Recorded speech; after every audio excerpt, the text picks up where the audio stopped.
Hello, everyone, and welcome to the Herbal Knowledge Keepers with Dakota Granny Woman and myself, Blue Star Deer Woman.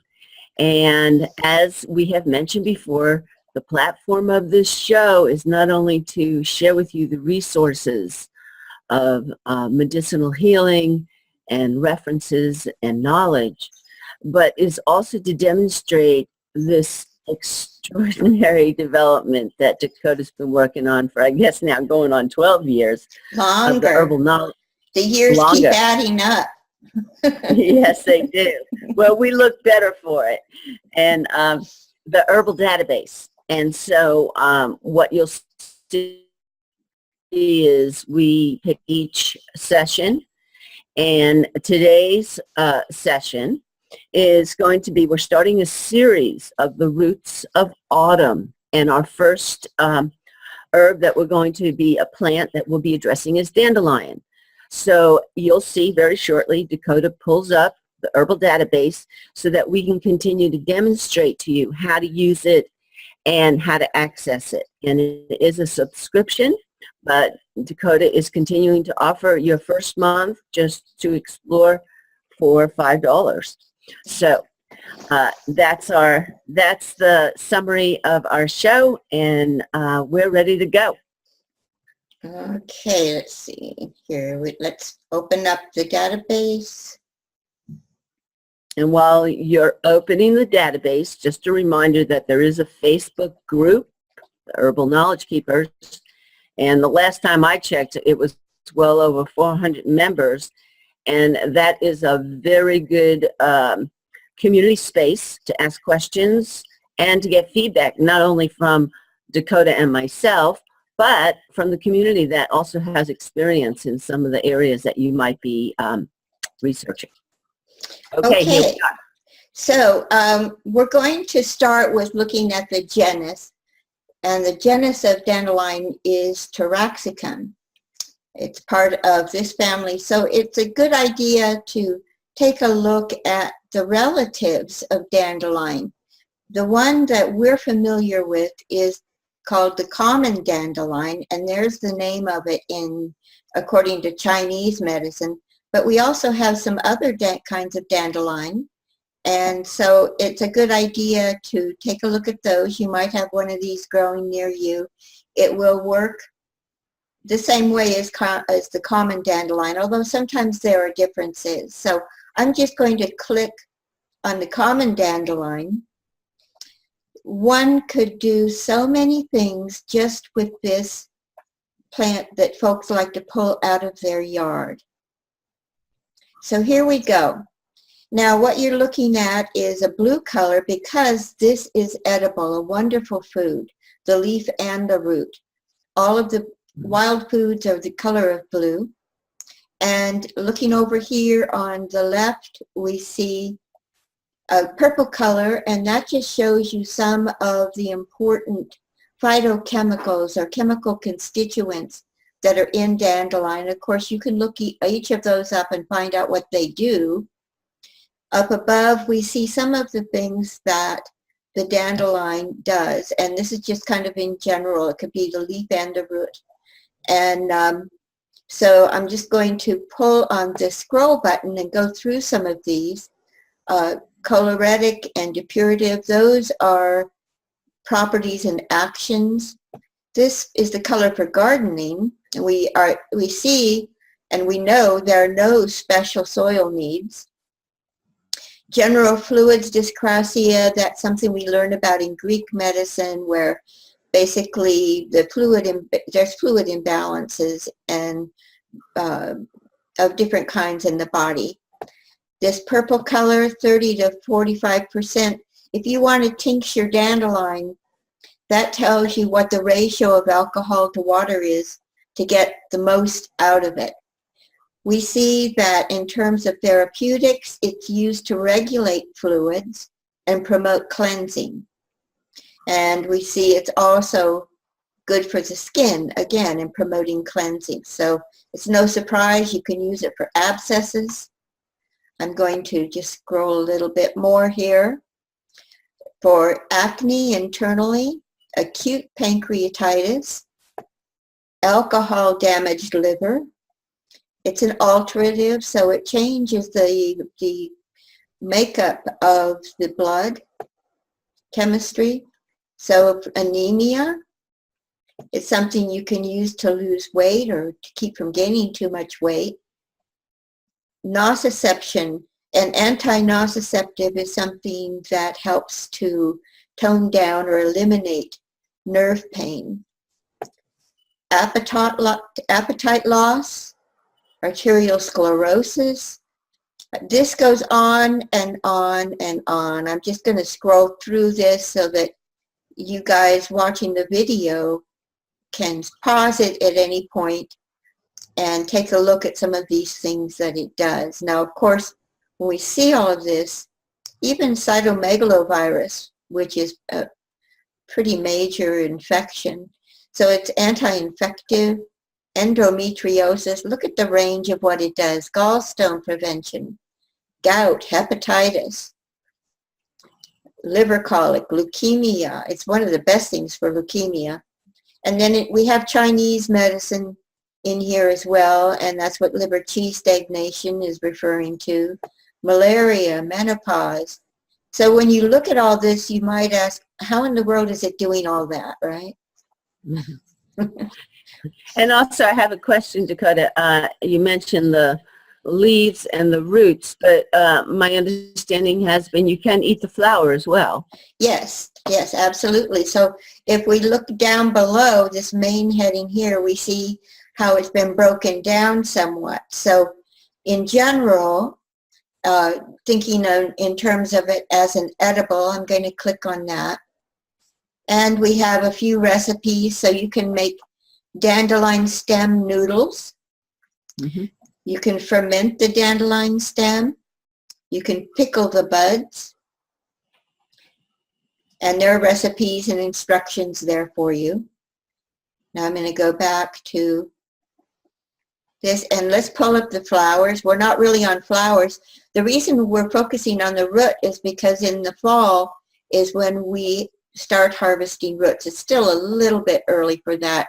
We like to do it right before the frost happens, although if you're in the north, it may be time for you. So when it starts getting really cold, what happens is the nutrients of the plant start to descend into the root system. And so when we harvest, generally after the first frost is a really good time. Now that root is packed up with all kinds of different nutrients. So just to know, this isn't really flower time, so we're not going to spend a lot of time on this here, but these are the different types of phytochemicals in the flowers. Here's an oil recipe using the flowers to relieve joint pain, and then we have a whole bunch of dandelion flower recipes. Up here we see it's connected to edible flowers in general, and the flowers are really good for skin that's been sun damaged and poor vision. That's just one of the things. So let's go back to the main heading here. We see at the bottom there is a breadcrumb trail, and we could use that. Before I get to the root, I'm just going to quickly go through these other parts. The dandelion leaf, and I'm going to pull up the information panel here. So you see there's a lot of information on what the leaf does, how to use it. It's a good anti-inflammatory. Look at all the things that the leaf helps with. Kidney stones. Again, skin, sun-damaged skin. It's a bitter, it's anti-inflammatory. Let's go back to our breadcrumb trail and just pull this up.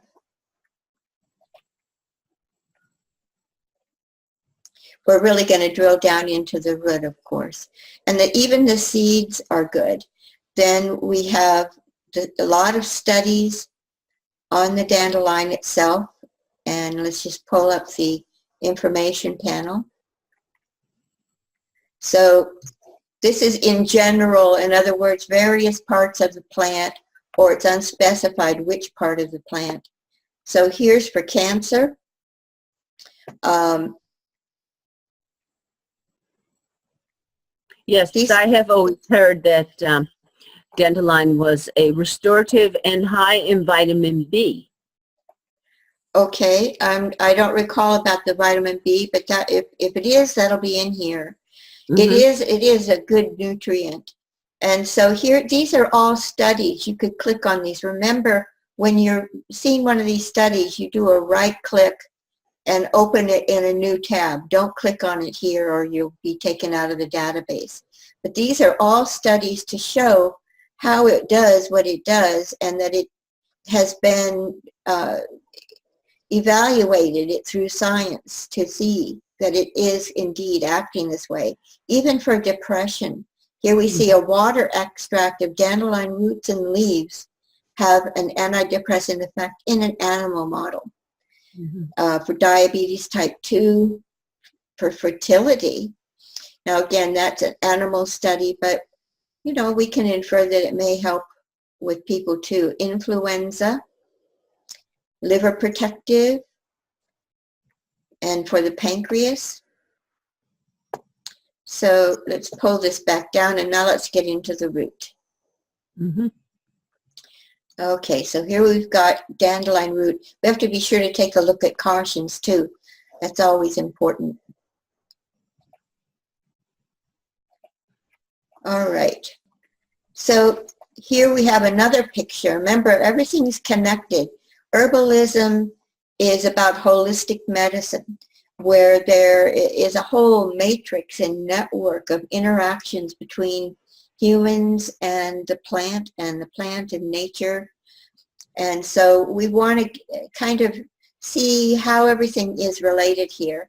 These, again, are some of the important phytochemicals. Let's see, let's just take a look at, just out of curiosity, vanillin.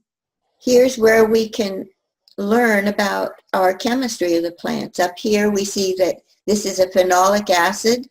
It's one of the vanilloids. And these are other plants that you can find it in. It's no surprise that it's in vanilla too, right? Mm-hmm. So let's just see what we have in here. Okay, we've got a Wikipedia article that explains it. The Wikipedia articles I love because for a lot of things they are really good enough, and they load automatically into the database complete, so it saves me hours of time. All right. So here, up here, the root itself is hepatoprotective. Do you remember what that means? No. Okay, anything that says hepato or generally HEPA, it relates to the liver. Mm-hmm. And like hepatitis, for example. So hepatoprotective just means that it's something that protects the liver. So if you have any concerns there, which a lot of us do for various reasons, drinking Right. dandelion root tea, and of course we know it makes a wonderful coffee substitute, and this is a recipe on how to roast the dandelion root to make your own dandelion root coffee. And you can combine that with chicory or coffee beans or taking it just by itself, and I think it's really good. Have you had it? I have, and you know, it was years ago. It was back in the late 70s that was introduced as one of the first supplements to coffee. Yeah, and it is really, really good. Mm-hmm. So you have to acquire a taste for it. It has that, you know, it has that very roasted taste to it, and you know, if you're used to that caffeine buzz, it doesn't necessarily do no, that. Yeah, but you can put cream in it and honey and, you know, yeah, still prepare it like a coffee drink. yeah. So here we have a tea for cancer prevention, a combination of the dandelion root and angelica. Mm-hmm. And let's go back to the dandelion root. And what area right now, I mean, we're in Arkansas, so, you know, we do have the seasons.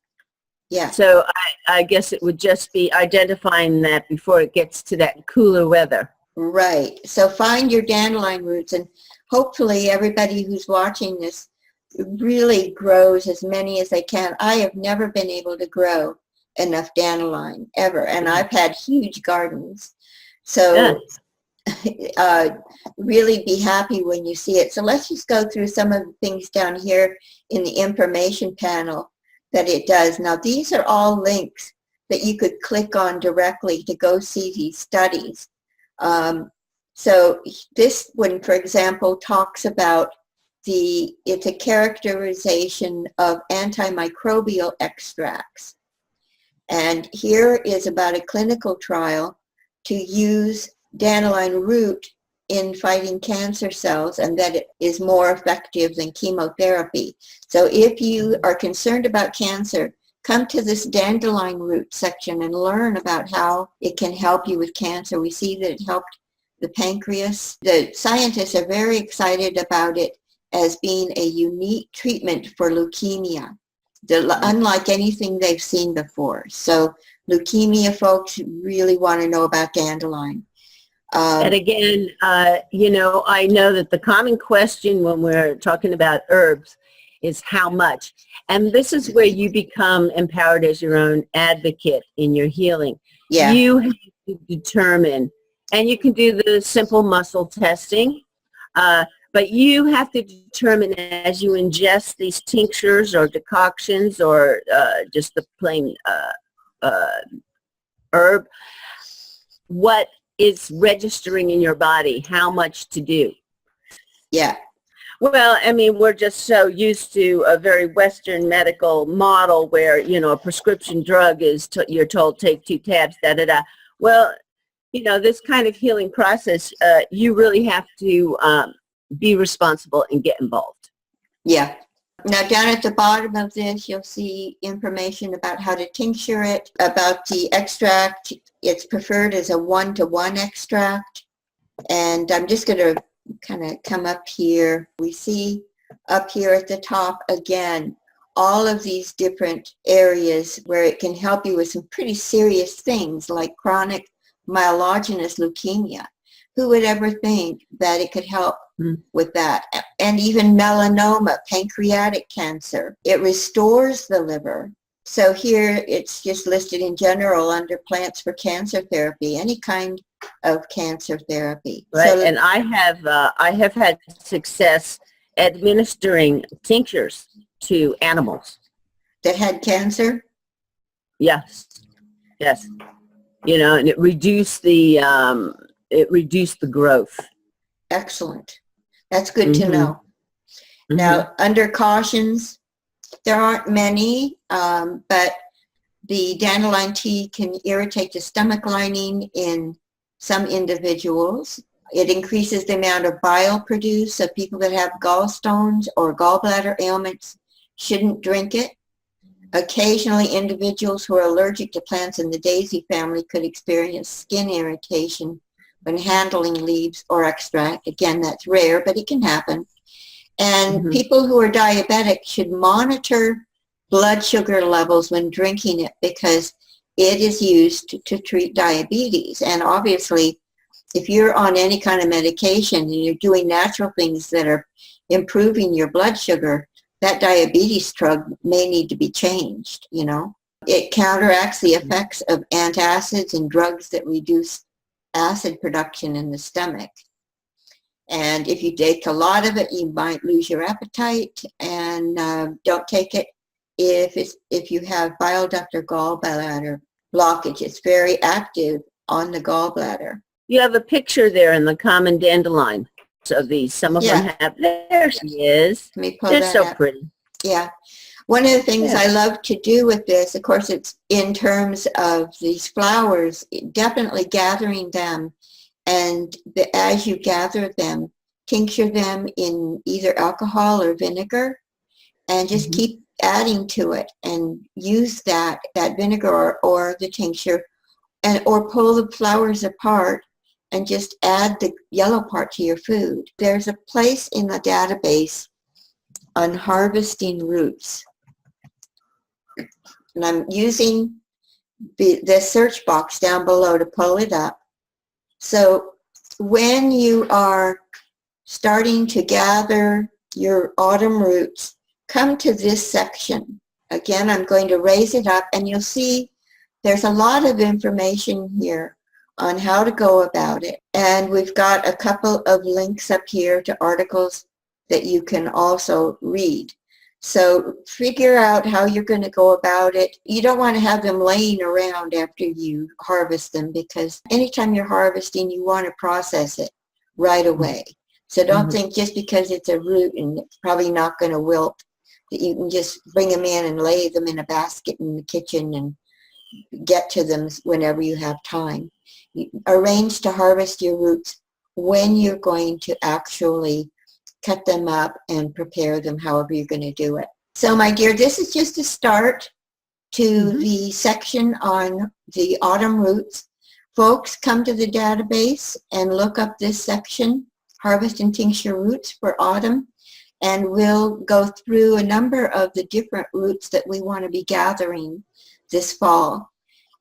Those of you who are not yet in the database, it's a good idea, obviously, we think, to join and take advantage of all this information. But if for whatever reason you're unable, you can watch the video and then just pause where I pulled up information and you can read the screen there. And the way to find the database is herbaldatabase.org. Right. That's it. Okay, well, I'm going to wish everybody, let me stop the sharing. Wish everybody happy gathering. Find all of your roots while you can, mark them, and we'll see you again soon. All right, yes, peace to everyone, and thank you, Dakota.